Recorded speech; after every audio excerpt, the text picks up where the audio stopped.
I just told him you just moved to Dandenong Springvale district. He said, so you're very busy. All the local people are keeping you busy. A lot of Vietnamese people there. When you and then on giving Banha. There's actually 150 nationalities there, and they're having a lot of issues at the moment with the people from Africa, the Sudanese people.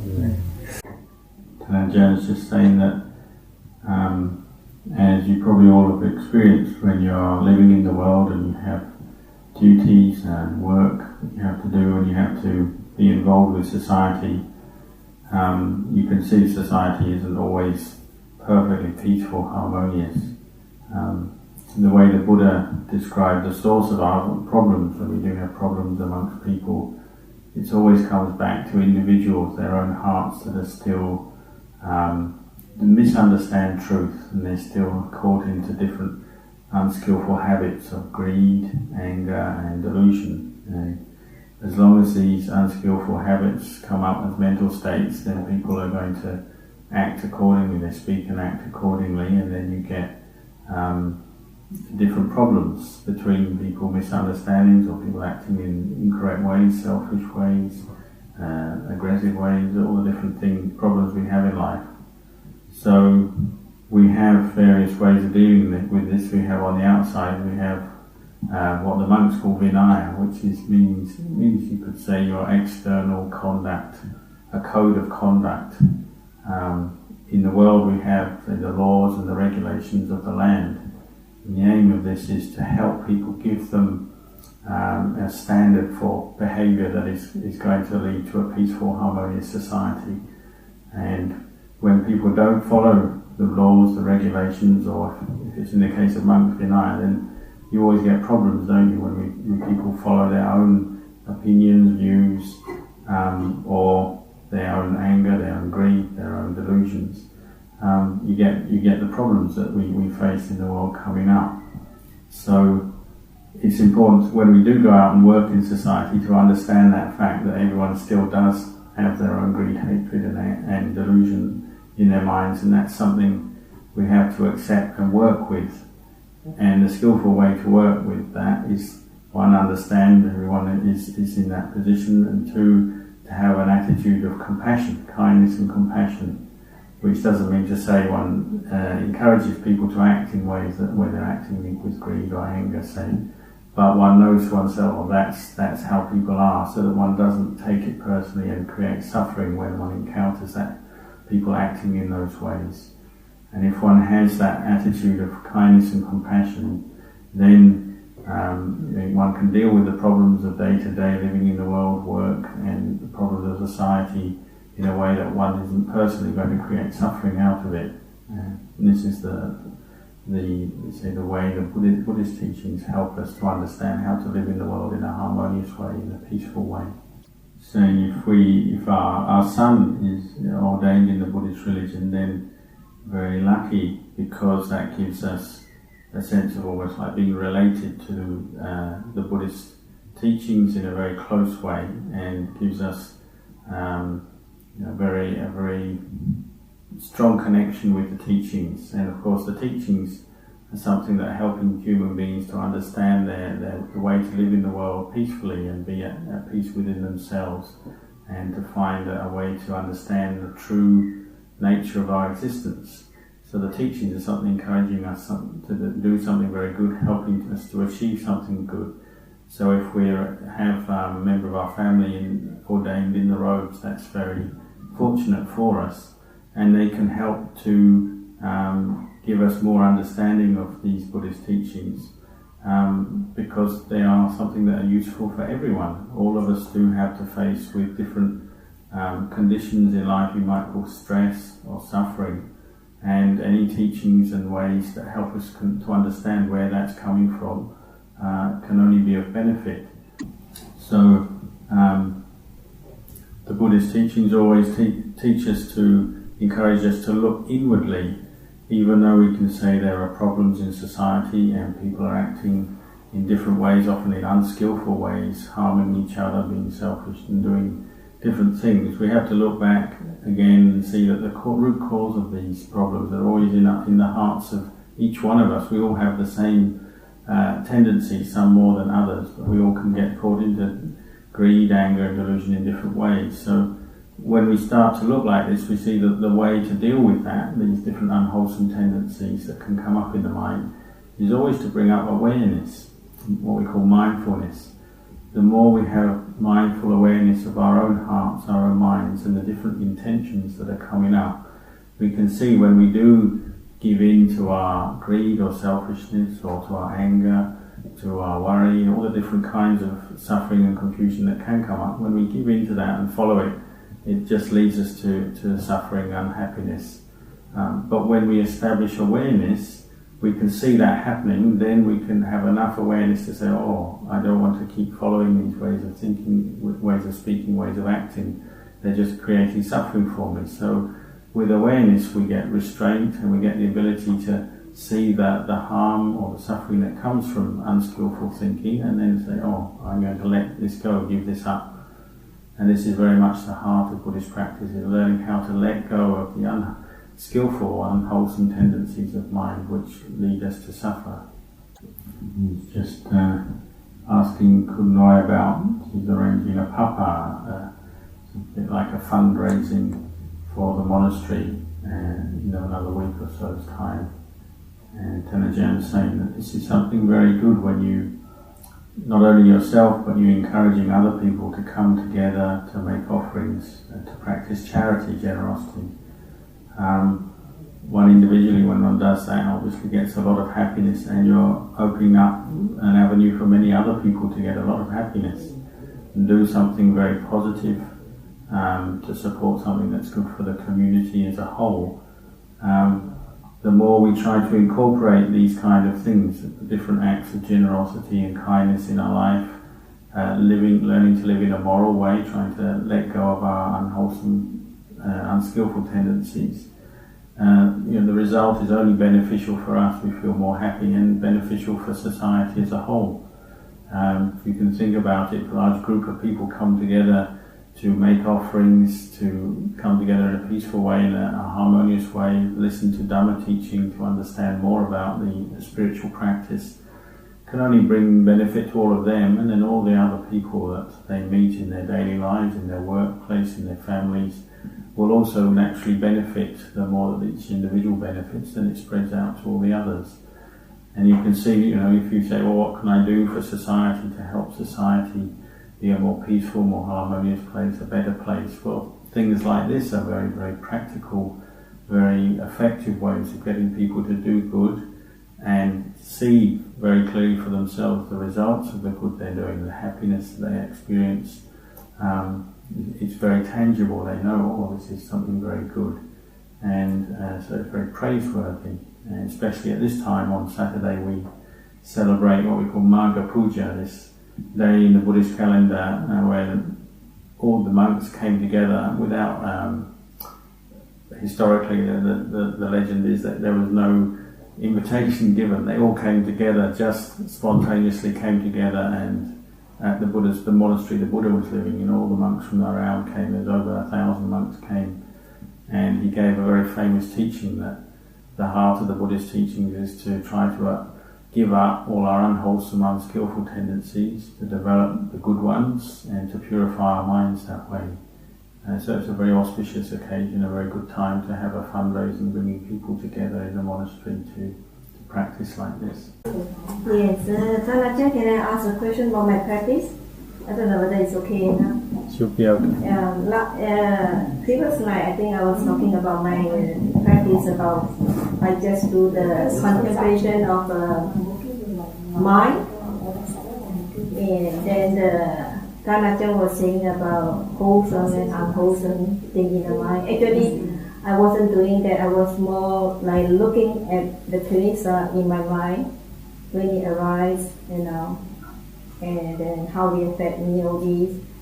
That's what I'm doing, that previously, I remember when Long Polian was here, and I asked him why I was so angry, that about other people's kilesa, So, and then later on, I keep on looking, because I find that really the problem lies with me, because I couldn't get along with people. At first I thought it's people's problem, actually it's my kilesa. So as I look even more, and I think I remember asking you, I let you know about you can get very overwhelming with this. But I realized that the more you look at, no matter how hard it is, then when you look outside other people's kilesa, instead of getting angry, you start to have compassion because you can empathize with the person, you can feel how the person is suffering. So I was thinking, that I'm not actually looking at the wholesome state of mind or unwholesome, just looking at the kilesa itself. Is it too big a challenge? Sometimes it can be overpowering. What you described is not wrong. What you might do is you're practicing mindfulness and you're being mindful of your mind, what's arising. If it's kilesa that's arising, you've identified that, then you can't just stop there. You have to have also the mindfulness that says, I'm not going to carry on thinking these thoughts, I'm not going to speak with this mood, this intention, I'm not going to act on this intention because you've seen it's kilesa. And that's perfectly alright to practice like that, but the problem when you're just looking at the mind, focusing on the mind, you'll see very quickly is often the mind is so fast, it almost seems there's not much we can do. Suddenly we're in a mood, and if it's a kilesa, it's some kind of unwholesome mood, anger, greed, and it will be feeding suffering, causing suffering. So at those times you might only be able to know, well, I have some mindfulness, I know I'm angry, but you can't let go of the anger yet. So you might just establish mindfulness and see how long this anger is going to last. If you have pure, strong mindfulness, you can just say, oh, this anger is not me, and it's not self, and it's impermanent because it's a condition that arises, passing away. If you can really have enough mindfulness to see its impermanence, it will drop away instantly. But if there's only half mindfulness, what you have to do is just kind of follow it for a while, and oh, I'm angry now. You may try and at least not to speak or act on it. But in the mind, all you can do is wait until it passes, and then you notice it's gone now. And at that moment, you can prove to yourself, oh, anger is impermanent, it's not self, because it's gone. But at the time, you might not be able to do much because your mindfulness isn't strong. So you necessarily then will see that you do also have to find ways to practice just to improve your mindfulness so that it's quicker to catch moods. So that's why we also practice, say, anapanasati and different meditation objects and techniques to train just in mindfulness, the ability to be aware of the present moment and sustain that with concentration, so that when we've improved our mindfulness, then when we're practicing watching the mind in the way you described, we won't just get caught into the mood and find that our mindfulness isn't strong enough to let this go. We'll have strong mindfulness. So as soon as the kilesa arises, we know, this is kilesa, it's impermanent, and by seeing a kilesa and knowing it's impermanent, you'll be able to let go of it straight away. And this is why you have to have both samatha and vipassana together. You can't just have the vipassana, because generally your samatha won't be strong enough, your mindfulness won't be strong enough. So your samatha supports your vipassana, and you have to go back and do samatha and then vipassana and back and forth like that. So another question is that usually we get caught up in the kilesa before we realize it. But is there something that it can remind us that the kilesa is coming, some physical sensation or something that? Of course, the important thing is to keep training in mindfulness and using meditation to train your mindfulness so that when your mind is firm, concentrated, then the slightest movement, the slightest kind of flicker that is leading to a kilesa arising, you'll see that. And at that point you can say, oh, this is impermanent, because you know it, you've contemplated it before, you know this is impermanent. So as it's arising, when you see it's impermanent, it will just drop away. So this is why we have to practice mindfulness, sitting, walking, so that it's ready. It's ready right there for when the conditions are such that the kilesas start to arise, we can catch them straight away and not fall into them. And if you're noticing, well, I keep falling into kilesas, suddenly I'm angry, I've got greed, I'm selfish, well, it's a sign you really need to improve your mindfulness, and you just have to keep working at it. Well, my practice is just that wisdom develops concentration. So usually I begin my meditation with contemplation of the mind, the kilesa. Then after that, that sometimes you drive too much, you just let go everything and you just do the what the mindfulness of breathing. So should be alright. But a lot of time we hear teacher talking about that the contemplation of body, and I hardly do that at all. About 32 parts or whatever. Doesn't matter. Just work with what you're doing currently and become good at it. Become skilled in observing kilesa arising, letting go of them, seeing they're impermanent, letting go of them. That's fine. Just keep working with that. So the four foundation of mindfulness doesn't mean that you have to do every one of the foundation or as it arises. Sometimes could be body, sometimes could be. All the different foundations of mindfulness are closely related, and the more you develop any aspect of that, the practice, any aspect of mindfulness, well, it will help with all four. If you're using the breath as a meditation object, so you do, as you said, you contemplate first to try and clear the mind of kilesas, and then you go to the breath. Well, the breath is mindfulness of the body. It's one part of the body. So that's the first foundation of mindfulness. And you keep practicing, you'll become more aware of Vedana and have the strength of mindfulness to be aware of Vedana. You're already contemplating the mind, and the dhammas, that will come as well. You'll find that as you become more skilled in whatever aspect that you're doing, the other aspects of mindfulness, the foundations of mindfulness, will develop as well. Okay, so not necessarily to do 32 parts. You can leave that for the moment. Just do what you find works for you and you're currently doing. You think it seems good and it's making you peaceful, and just work with that. Another thing is, I don't know if anybody wants to ask a question. Is it alright? Ask what you're asking. Yes, the three characteristics of the impermanence, not self and suffering. Now, every time I hear that the teacher was talking about impermanent, not self, or you just see the impermanence, or just non-self, or you have to see three together all the time. They're so interrelated that you see one, you'll see the other two. If you see something that is impermanent, and you'll see that it's unsatisfactory. It's because it changes, it doesn't last. That means it's unsatisfactory. You'll see that it's not self, because what doesn't last, you can't say is any kind of a permanent self. So any aspect of those three that you see, you'll see the other two aspects. When they'll be there, right there, and you won't have to sort of think, well, where does dukkha fit into this, or where does anatta fit into this? You'll see them together. But usually you hear worldly people, like non-Buddhists, they can see the impermanent. Everybody can see, but they still have a self-will in there. So. That's okay, whoever it is. Just if anicca is the most obvious characteristic, then people can contemplate this. When they've really penetrated this, have some insight, the other two characteristics will also become obvious. Amy, you have any questions? Just the pain made me not well.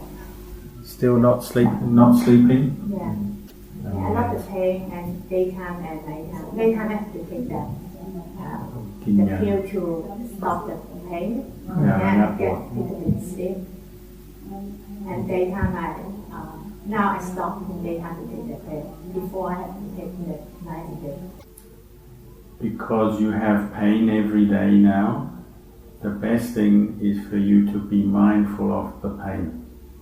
Just know the pain, now I have pain. Be mindful, see the pain, know the pain, and do that every day. And the more you see the pain, the more you understand this body suffering.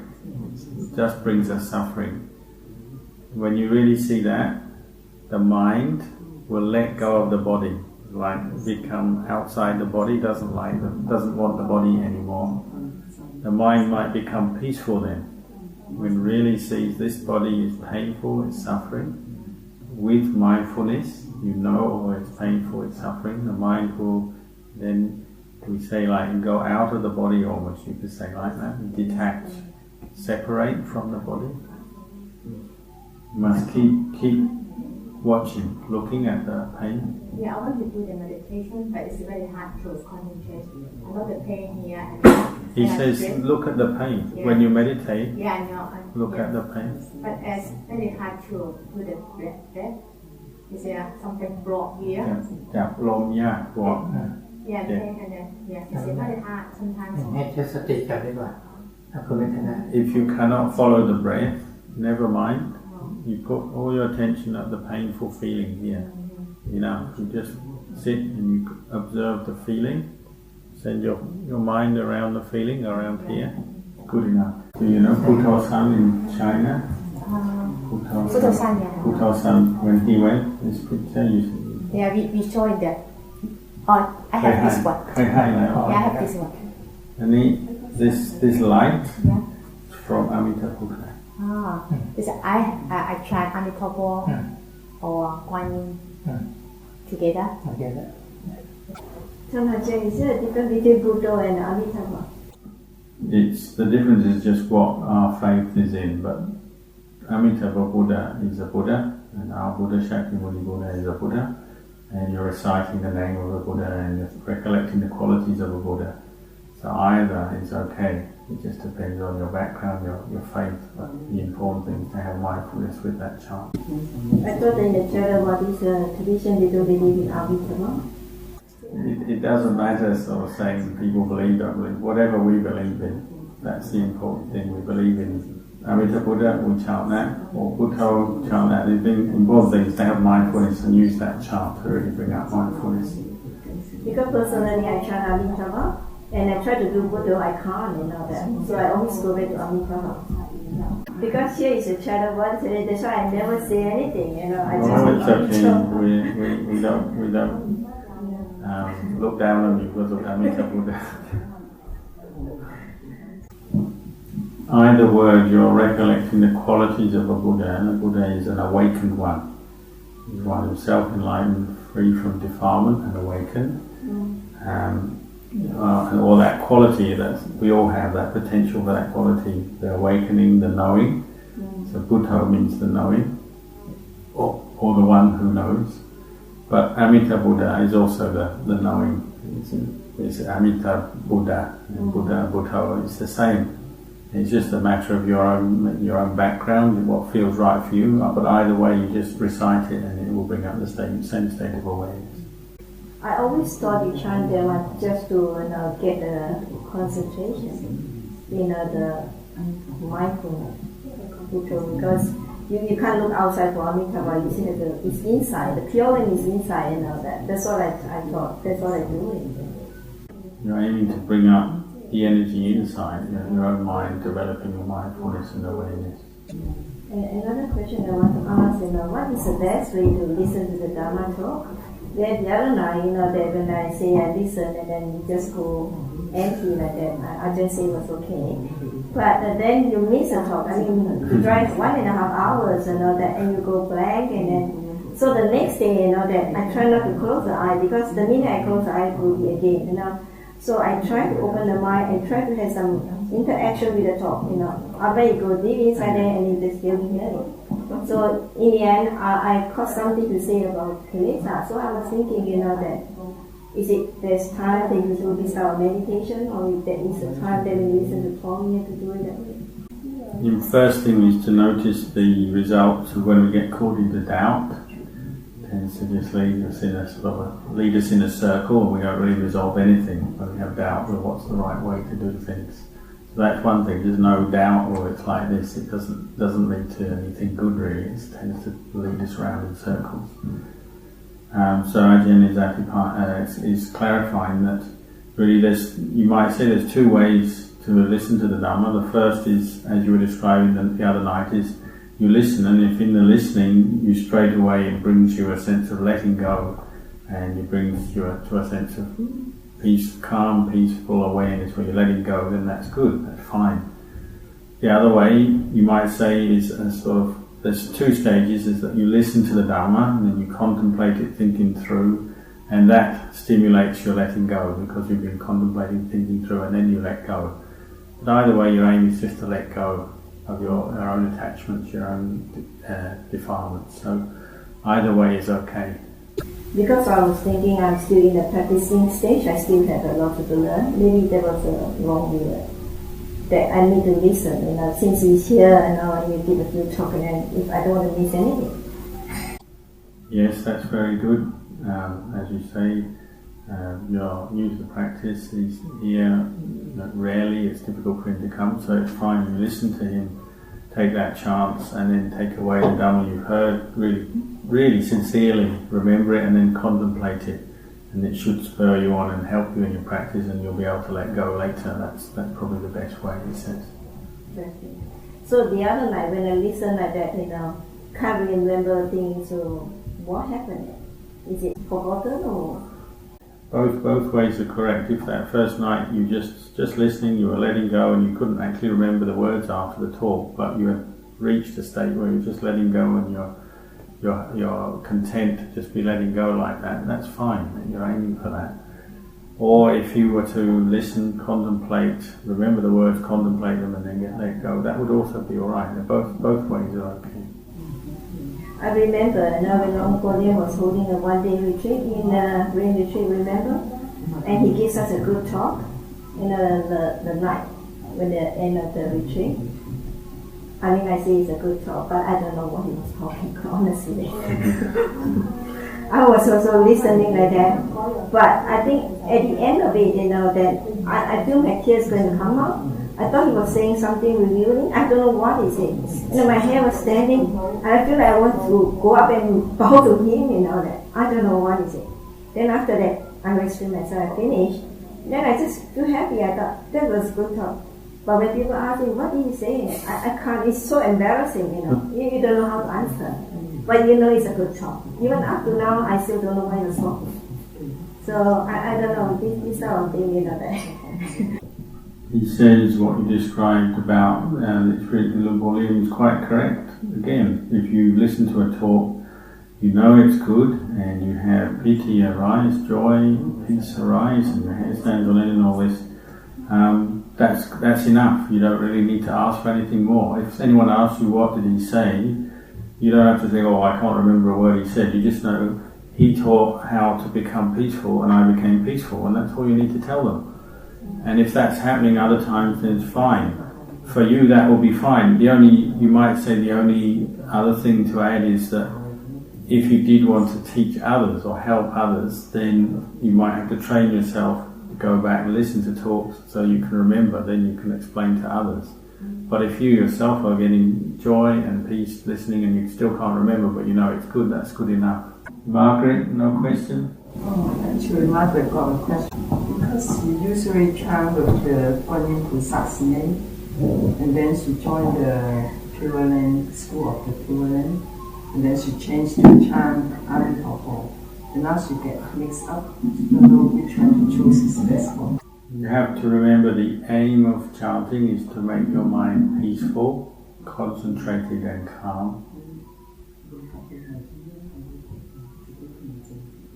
So if you chant Amitabha and you find you're becoming very peaceful, concentrated, Amitabha, good. If you chant Om Mani Padme Hum or Kuan Im, some chant for Kuan Im, and you feel peaceful and calm, good. It's good enough. You decide for you which you feel is a good chant and you do it. The important thing is to be concentrated on the chant. Keep being aware, chant, and not let your mind wander away. But you can choose.